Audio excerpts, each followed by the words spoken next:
Eu queria pedir que você levantasse bem alto a sua Bíblia, assim, em cima da sua cabeça, assim, pusesse bem alto seu celular, Bíblia, seu celular, iPad, Bíblia, isso. Diga aí, essa é a minha Bíblia. Eu sou o que ela diz que eu sou. Eu tenho o que ela diz que eu tenho. E eu posso o que ela diz que eu posso. Abrirei meu coração, deixarei a palavra de Deus entrar, e nunca mais serei o mesmo. Amém. Gênesis capítulo 4, versículo 9. Então o Senhor perguntou a Caim: onde está seu irmão Abel?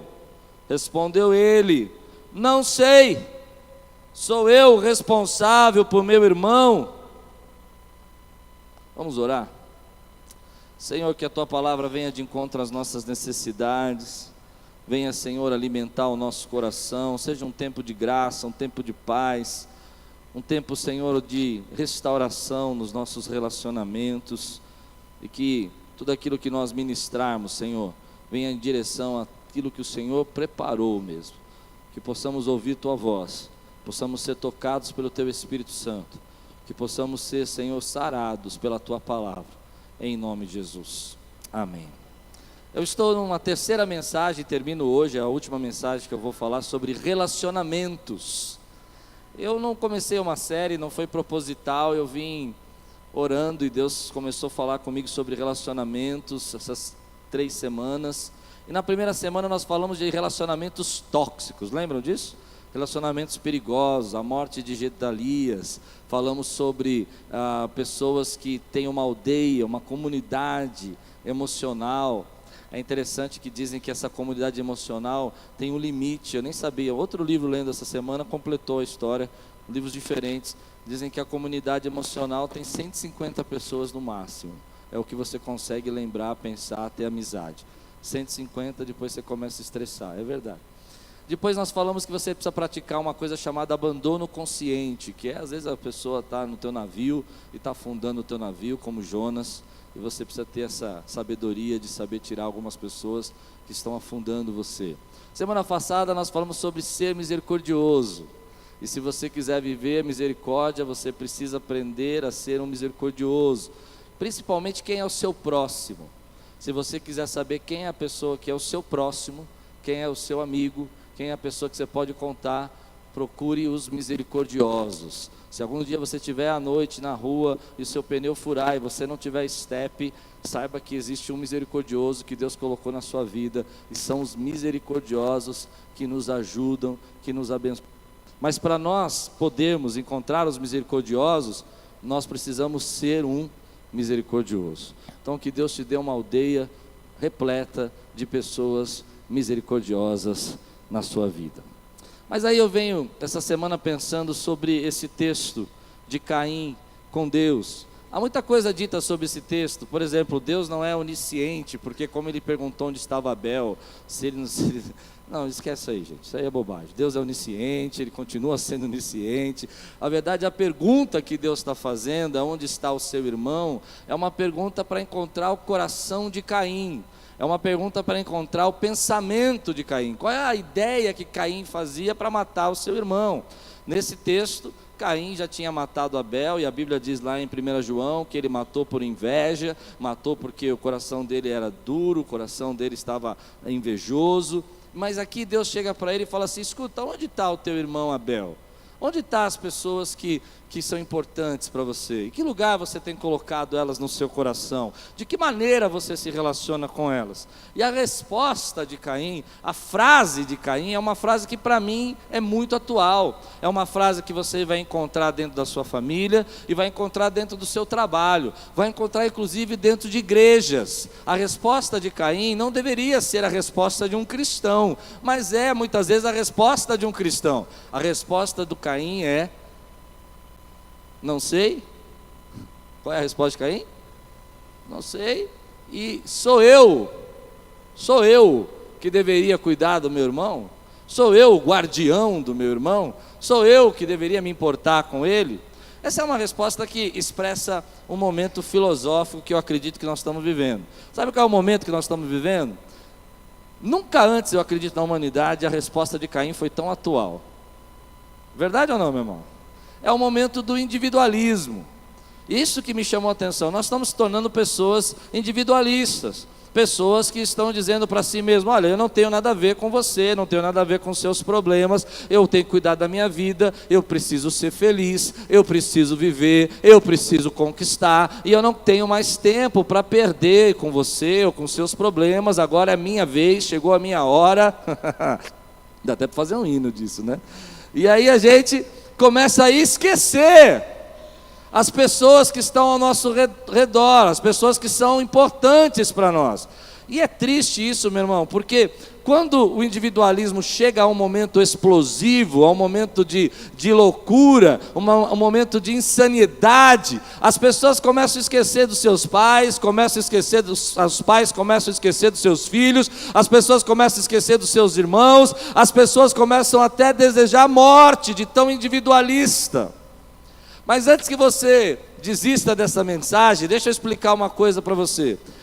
Embora a Bíblia nos ensine a amar ao próximo e não ser um individualista, uma pessoa que só pensa em si mesmo e só se importa com você mesmo, a Bíblia também nos ensina, e é muito importante que você entenda essa distinção, que nós somos seres individuais, que somos indivíduos, que temos uma individualidade. Então você ter a sua individualidade é legal, é bênção. Vale a pena você ter os seus gostos, o seu jeito de pensar e as coisas que você deseja para a sua vida, desde que isso não seja à custa, à morte, o sacrifício, ao roubo, ao extorquir as pessoas que você ama para defender a sua individualidade. Aí você é um individualista.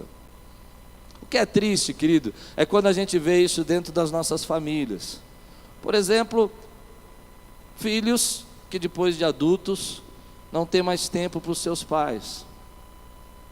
É muito triste isso. Os seus pais agora cuidam dos seus filhos, mas cuidam porque eles prestam serviço para você. Enquanto eles forem importantes, você visita-os. Quando eles deixarem de ser importantes, vocês... Forte isso, né? E o que nós vamos ensinar nessa geração?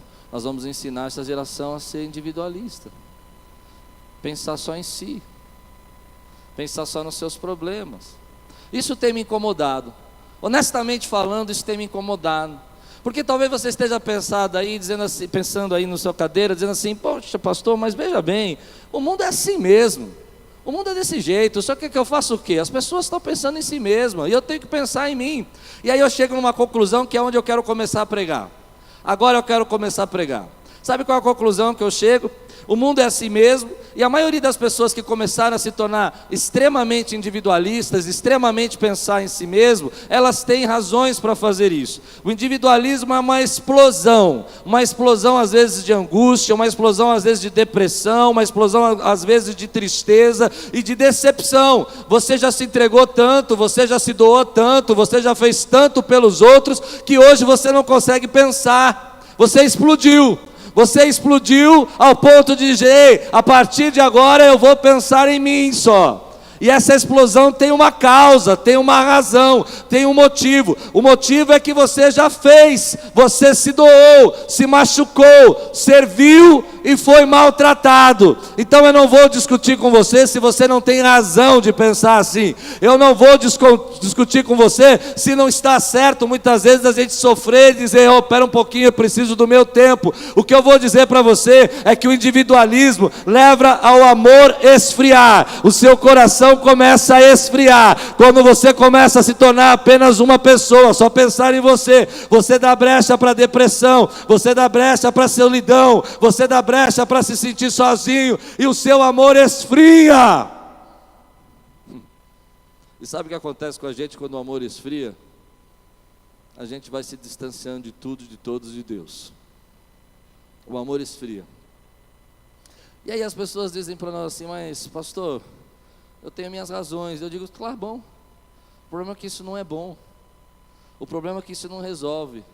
Isso é só uma explosão de sentimentos e tristezas que vão te levar a outros problemas maiores e que não vai resolver. Hoje eu tenho uma pregação muito simples para entregar para você. Deixe o amor de Deus aquecer seu coração. Levante sua mão e diga assim: eu tenho o amor de Deus e eu não posso deixar o amor esfriar. Aleluia. O amor esfria quando eu começo a esquecer as pessoas que são importantes, quando eu começo a deixar de lado quem eu deveria cuidar. O amor esfria quando eu trato com indiferença. E às vezes a gente tem esses problemas dessa explosão de individualismo, porque quem deveria cuidar não cuida. Eu não sei se você já prestou atenção nesse texto, mas esse texto está falando uma coisa interessante. Caim é o irmão mais velho. Caim é o irmão mais velho. Num país oriental, o irmão mais velho, ele é o esteio. Aqui no Ocidente, um pouco menos, mas também é. Quem é irmão mais velho aqui vai entender o que eu vou dizer. Olha para o seu irmão, vigia ele, vê onde ele foi. Não é assim? No entanto, Caim, que talvez deveria ser aquele que cuidaria do seu irmão, ele é aquele que mata o seu irmão. O individualismo chega num ponto, às vezes, onde que as pessoas que deveriam cuidar acabam destruindo as pessoas que deveriam ser cuidadas. E muita gente aqui talvez esteja passando por projetos na sua vida, e problemas na sua vida, e sentimentos na sua vida, porque quem deveria cuidar, não cuidou. E vem num ciclo de gente que devia cuidar e não cuidou. Você nasceu num lar onde você deveria ser cuidado e não foi cuidado. Ou você esperava que as pessoas te ajudassem e elas não te ajudaram. E você esperava que as pessoas te socorressem e elas não te socorreram. Mas eu quero declarar isso. Vamos quebrar esse ciclo hoje. Vamos quebrar esse ciclo agora. As pessoas que não te ajudaram ou que não te socorreram, ou não te deram a condição que poderiam ter te dado. Eu me lembro quando criança discutindo na minha família a extrema necessidade que nós estávamos passando, 14 anos de idade, uma reunião de família, e meu pai era uma pessoa que tinha condições, mas nós passávamos necessidade. E uma das discussões que nós tivemos é que ele deveria cuidar e não estava cuidando. Eu não sei quais eram os problemas dele, não estou nem criticando ele, porque não posso julgá-lo. Estou sendo sincero. Mas uma coisa eu aprendi naquela época: ainda que as pessoas que deveriam cuidar não cuidam de você, o amor de Deus jamais esfria por você. O amor de Deus jamais deixa de cuidar de você. Ele te trouxe até aqui, Ele te sustentou até aqui, e Ele vai continuar sustentando você, e vai continuar cuidando de você, ainda que as pessoas que deveriam cuidar não cuidaram de você. Ele continua amando você e cuidando de você. Quantos podem dizer amém por isso? Eu quero fazer algo aqui diferente. Levante sua mão bem alta e diga assim: não deixe o amor esfriar. Você pode ter razões, você pode ter motivos, mas você tem uma razão maior para não deixar o amor esfriar, porque Deus te amou de tal maneira que deu o Filho dele por você naquela cruz, derramou sangue por você e disse: tu és meu, e te comprou com preço de sangue. Ele é o teu Deus. Você tem uma razão poderosa para não deixar o amor esfriar: a graça e o amor de Deus, que é a força que te sustenta hoje. Se nós formos discutir se você não tem direito de explodir, você vai ter. Mas eu estou lhe dando uma razão maior para não explodir em indiferença, para não explodir em arrogância, para não explodir em individualidade, em egoísmo. Eu estou te dando uma razão maior. Deus ama você e o amor dele jamais se esfriou por você. Não importa onde você se escondeu, não importa no buraco que você entrou, não importa na caverna que você está hoje, Deus continua amando e cuidando de você. Depois da morte de Abel, o sangue de Abel, diz a palavra, clamava, e Deus continuou cuidando dele. E lá em Hebreus, porque para nós a morte é o fim, a tristeza é o desespero, não tem esperança. Lá em Hebreus, ele vai fazer parte de uma família, de um grupo chamado heróis da fé. A morte não é o fim para nós, querido. Nunca será e nunca vai ser. Você crê nisso? Eu creio em vida eterna, eu creio em volta de Jesus, eu creio em arrebatamento, eu creio em céu. Quantos creem aqui? Pode dizer amém? Amém. Em tempo de ceticismo tem cristão que não acredita nada disso. Eu creio. Eu creio que Jesus vai voltar. Você crê ou não? Então você tem razões especiais para não deixar o amor esfriar. Às vezes nós vamos nos tornando indiferentes. Problemas aconteceram na nossa vida, situações do seu casamento, problema com os seus pais, e nós vamos nos tornando indiferentes. Essa semana eu vi uma história que eu achei muito... Eu já conhecia, mas falou muito comigo essa história. Não sei se vocês conhecem a história das janelas quebradas. Já ouviram falar das janelas quebradas? História das janelas. Quem conhece a história das janelas quebradas? Não conhece? Conhece? A história das janelas quebradas é muito interessante. Se você, aqui na avenida, aqui do lado, aconteceu exatamente isso. Tinha um prédio bonito, lindo, maravilhoso, aqui na avenida grande, cheio de vidros, janelas de vidro, e de repente alguém passa lá e quebra a janela, explode a janela, e aquilo fica daquele jeito, com a janela quebrada, o buraco aberto. Passa uma semana, 2, 3, você vê mais uma janela quebrada, mais 2 janelas quebradas, mais 3, daqui a pouco está tudo pichado, o prédio estava tudo destruído, tudo abandonado, começaram a quebrar as paredes. Isso chama o efeito da janela quebrada, que quer dizer o seguinte, calma, você vai entender. Quando você começa a agir de forma indiferente a uma pequena situação, outras pessoas que veem essa indiferença começam a reagir de acordo com a indiferença. Ou seja, as pessoas veem a janela quebrada e falam, não, aqui pode quebrar a janela, vamos quebrar, não tem ninguém olhando, opa, aqui é o lugar, e começam a destruir. Isso é tão interessante, porque em Nova York, lá em 1980, o índice de criminalidade estava lá em cima. Lá pessoas se matavam, principalmente no metrô. Entravam no metrô, começavam a brigar, uma pessoa atirava na outra. E houve um acidente lá que um homem entrou no metrô e 4 jovens estavam fazendo baderna. Ele sacou a arma e matou os 4. Matou os 4.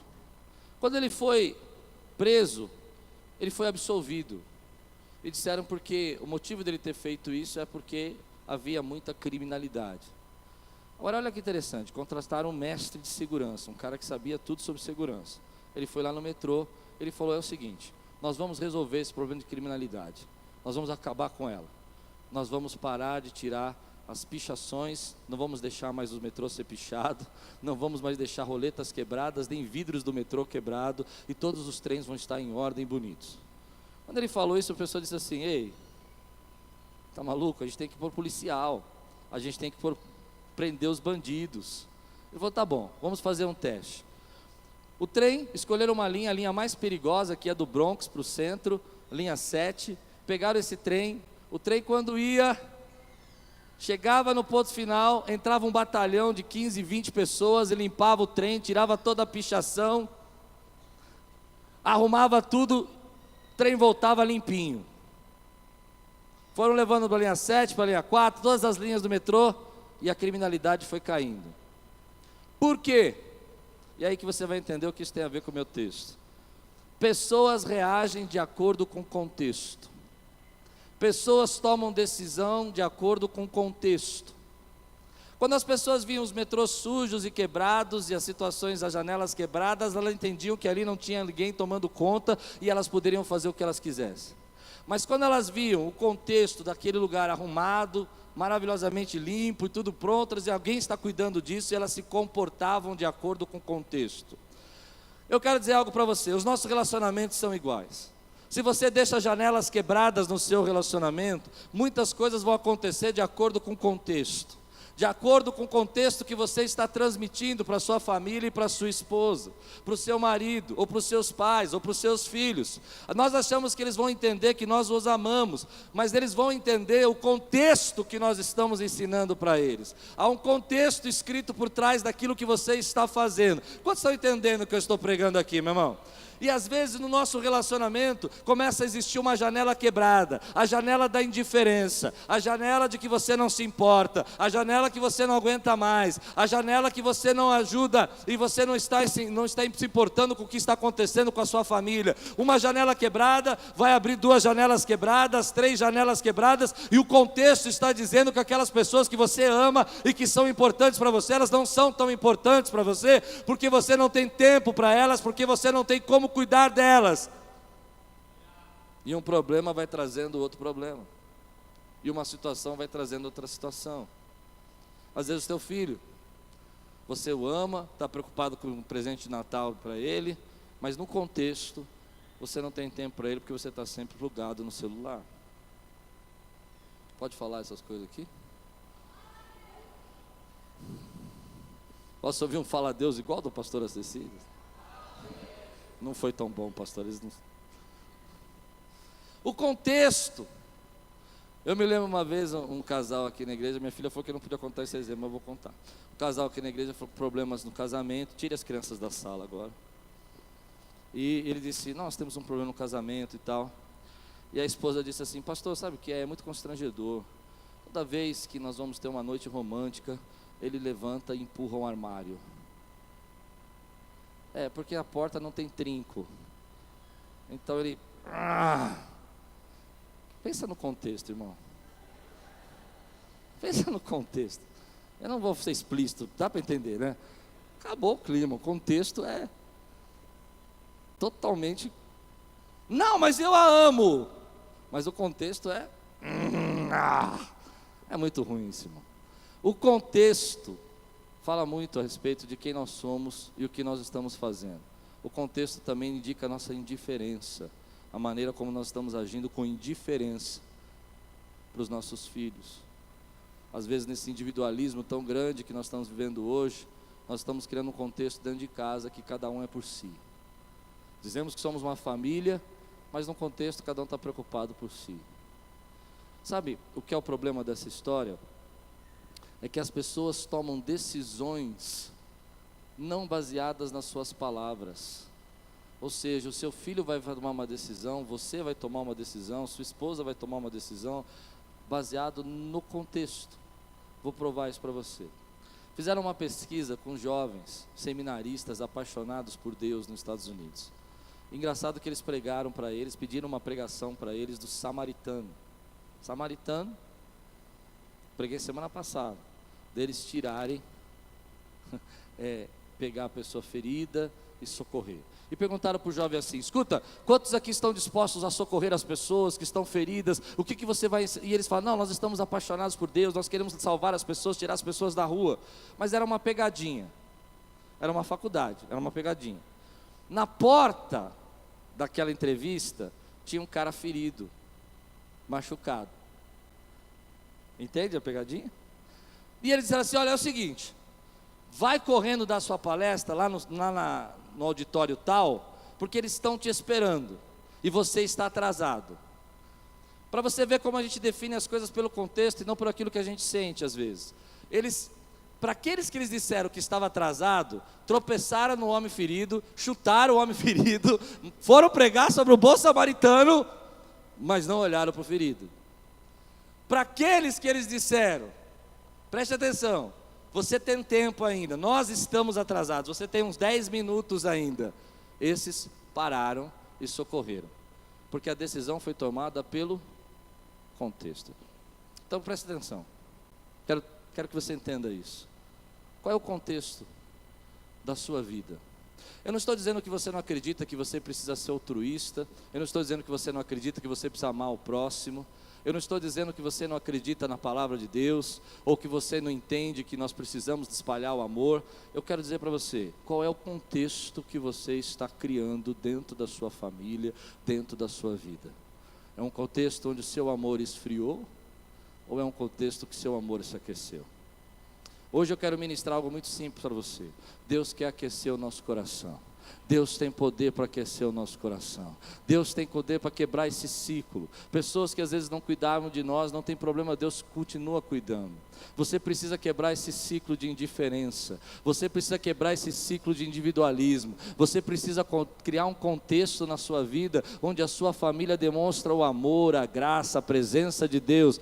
Meu irmão, eu não sei se você concorda com isso, mas eu me lembro poucas coisas da minha família. Mas uma das coisas que eu me lembro da minha família é quando nós estávamos todos juntos, jantando juntos, se abraçando, porque o contexto dizia que nós éramos importantes e aquele momento era uma bênção de Deus para a nossa vida. Crie um contexto abençoador, um contexto restaurador, um contexto de graça, um contexto de paz. Por quê? Porque Deus está aquecendo o seu coração hoje, porque Deus tem poder para aquecer o seu coração. Levante sua mão e diga assim: Senhor, eu quebro um ciclo agora, eu quebro um ciclo de indiferença, porque uma janela quebrada só gera mais janelas quebradas, e uma indiferença só gera indiferença. Quebra esse ciclo agora na tua vida, meu irmão, dá um glória a Deus aí, espalhe o amor, aqueça o seu coração. Aqueça o seu coração. Aleluia. Esse texto, ele veio falando comigo de uma maneira diferente assim. Porque quando eu fiquei pensando de quem deveria cuidar e não cuidou, meu coração ficou meio tristinho, sabe? Quantas oportunidades você acha que você perdeu porque quem deveria cuidar e não cuidou? Você já disse assim: puxa, eu poderia ter estudado numa escola melhor, ou eu poderia ter tido uma vida diferente se eu tivesse sido cuidado de forma diferente? Mas tem uma história na Bíblia que uma vez um pastor pregou aqui, e essa história falou muito comigo. A palavra de Deus diz lá, quando Saul está em guerra, e ele perde uma batalha, e Saul é morto, lá no palácio tem um nenezinho chamado Mefibosete. Mefibosete está sendo cuidado por uma ama. A ama deveria cuidar dele, a ama deveria ampará-lo, a ama deveria ajudá-lo. Mas a ama, numa boa intenção, querendo preservar, porque sabia que ele era agora o herdeiro do trono e ele poderia ser morto, abraça Mefibosete, pega ele no colo e sai correndo. E Mefibosete escorrega. Ele escapa, no desespero, na pressa, na boa intenção, ele escorrega e ele cai no chão. E a maneira como ele bate, diz a Bíblia, no chão, ele machuca as suas pernas e fica paralítico, não consegue andar. E quando eu lembro dessa história, mexe comigo, porque às vezes pessoas que deveriam cuidar da nossa vida nos feriram. Gente que a gente esperava que fosse os nossos irmãos e pares, às vezes até por boas intenções de querer nos ajudar, acabaram nos machucando. E você escorrega, e você fica ferido, e você fica machucado. Eu não sei se você entende, mas como isso fala comigo, problemas que você passou na sua infância, situações que você viveu na sua adolescência, na sua juventude, ou até agora mesmo, gente que você tinha um relacionamento, e que de alguma forma feriu você, escorregou, e agora você está machucado. A Bíblia diz que ele vai parar então no lugar chamado Lodebar. Diga comigo, Lodebar. Lodebar é um lugar de pobreza, Lodebar é um lugar de desgraça, Lodebar é um lugar de tristeza. Lodebar fica as pessoas que estão ali aleijadas. E essa história fala comigo, eu fico lembrando dela às vezes, porque às vezes nós estamos assim, num momento da nossa vida onde que é um Lodebar, tudo está fechado, tudo está difícil. É interessante a expressão que ele usa para si mesmo. Ele diz: o que o rei vai querer com um cão morto? Ele se chama de cão morto. Para mim, ele se chamar de cão morto é tão profundo, porque ele está dizendo a alma dele, na alma dele ele está dizendo: eu não sou nada, não valho nada, não tenho condição de nada, eu já cheguei no nada, no menos de nada. E ele está lá em Lodebar. Mas existe um Deus, querido, que cumpre as suas promessas. Existe um Deus que não esquece dos planos que Ele tem na sua vida. E um dia Ele faz o rei Davi se lembrar de uma promessa que ele fez. E naquele dia, e eu acredito muito nisso que eu estou dizendo para você, o Espírito Santo lembrou o rei Davi, acordou o rei Davi e disse: ei, você tem uma promessa que você não cumpriu. E o rei Davi vai até os seus homens de segurança, seus homens de confiança, e diz assim: ei, existe alguém, será que existe alguém da família de Jonatas que eu pudesse abençoar? E eles dizem: existe sim, existe um homem chamado Mefibosete, que é um aleijado e que mora em Lodebar.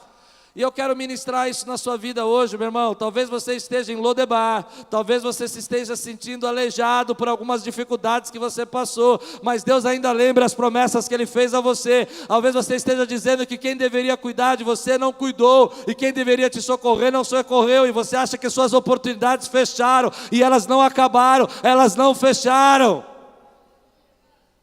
Então o rei diz: mande buscá-lo, mande buscá-lo. E eu fico imaginando Mefibosete naquela casinha dele, esperando, e de repente para a carruagem do rei. Ah, meu irmão, eu vou profetizar. Você já escutou essa pregação, eu sei, eu já escutei tantas vezes, mas eu senti desejo de repetir, eu vou repetir ela. Eu creio que há um momento na minha vida e na sua vida que vai parar uma carruagem na sua frente e promessas vão se cumprir. Você acredita nisso? Quantos acreditam? Eu posso dar glória a Deus por isso, querido? Então chega a carruagem, e você sabe a história, mas o Espírito Santo está me pedindo para lembrar você. Amém, querido? E quando essa carruagem para, ele sabe. Eu fico imaginando que primeiro Mefibosete achou que ia morrer, né? Falou: que o rei quer comigo, descobriu que eu sou parente de Jonathan, vai matar o último descendente do trono. Mas na verdade Deus estava levando ele lá. E a carruagem veio e falou assim: nós viemos te buscar. E Lodebar na sua vida acabou, terminou. As pessoas que te feriram, que não te ajudaram, não importa, as promessas vão se cumprir. Há oportunidades que não chegaram na sua vida, não importa. As pessoas que você se relacionou e que te feriram, não atrapalham agora os planos de Deus na sua vida, não atrapalham os propósitos de Deus. As janelas que estão quebradas, vai fechando uma a uma, aqueça o seu coração, porque Deus ainda cumpre promessas. Pessoas que tentaram tratar você com indiferença, pessoas que trataram você com individualismo, não importa, Deus ainda tem carruagens e cumpre promessas e lembra das pessoas do que elas têm que fazer. Aleluia. Então ele chega no palácio. Eu acho lindo essa cena. Para mim eu acho lindo. O rei Davi, ele diz assim: olha, eu quero dizer que a partir desse momento você vai sentar na minha mesa, vai comer da minha mesa. Em que mesa ele vai sentar? Você fala: na mesa do... Eu só estou te lembrando uma história que você conhece. Em que mesa que você vai se sentar? Deus tem mesa de rei para nós, querido. Não são as suas capacidades, Mefibosete. Não são as coisas que você perdeu de oportunidade. Não são as marcas que fizeram na sua vida. Não foi a escola X ou Y que você deixou de estudar. Não foi o dinheiro dos seus pais ou o dinheiro da sua mãe que não tinha na sua casa. Não foi se você tinha lanchinho ou não tinha no colegial, na infância. Não foi nada disso. Existe um rei sentado no trono que te convidou para que você sente na mesa dele. Então naquele momento eu fico imaginando, é aí que nesse momento que Mefibosete fala assim: mas eu sou como um cão morto, e eu fico imaginando Deus falando para você: filho, você não está entendendo nada. Ainda que as pessoas que deviam te cuidar não cuidaram de você, ainda que as pessoas que deviam te amar não te amaram, ainda que as pessoas que poderiam ter te ajudado não te ajudaram, ainda que pessoas trataram você com indiferença e foram frias com você, o amor de Deus jamais vai ser frio com você, e Ele continua lembrando as pessoas das suas promessas, Ele continua lembrando as pessoas das suas misericórdias. Por isso você não pode deixar o seu coração esfriar. Levante a sua mão, dê um glória a Deus, aqueça o seu coração. Aleluia.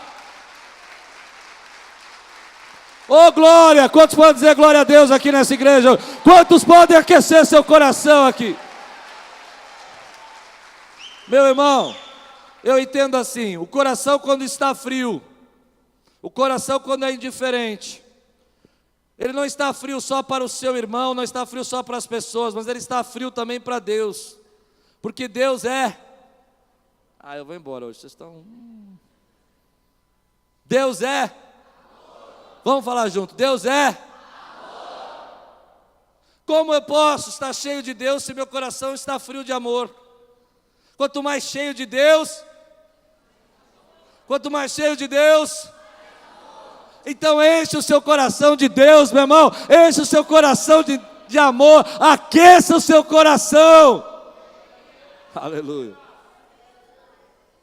Eu quero terminar assim, dizendo para você uma palavra muito séria. Teu destino, teu futuro, tuas promessas, tuas bênçãos, não estão nas mãos daqueles que deveriam cuidar e não puderam cuidar. Mas você tem poder, tem autoridade, tem o direito de quebrar esse ciclo. Se você estava explodindo, entende a palavra explodir? Explodindo no seu individualismo, explodindo nos seus pensamentos, explodindo na sua própria ideia do que deve fazer, de como você deveria viver, o que você vai ser feliz. Pare, aqueça o seu amor. Hoje é dia de consertar janelas quebradas.